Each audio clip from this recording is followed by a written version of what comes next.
نبی اکرم صلی اللہ تعالی علیہ وسلم کا ایک فرمان آپ کے سامنے رکھنے لگا ہوں. اس فرمان کے اندر سے جو روحانی چشمے پھوٹتے ہیں ذرا ان کا ذائقہ لینا ہے. حضور فرمانے لگے اے عائشہ اگر میں چاہوں تو سونے کے پہاڑ میرے ساتھ چلا کرے.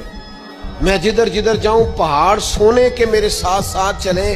لیکن میں نے اپنے رب کی بارگاہ میں دعا کی ہے کہ مالک مجھے ایک دن روٹی دینا ایک دن کا فاقہ دینا. اے اللہ میں چاہتا ہوں جس دن تو مجھے سیر ہو کے کھانا دے اس دن میں تیرا شکر ادا کروں، اور جس دن مجھے فاقہ ہو اس دن میں ہاتھ اٹھا کے رب کی بارگاہ میں دعا کروں.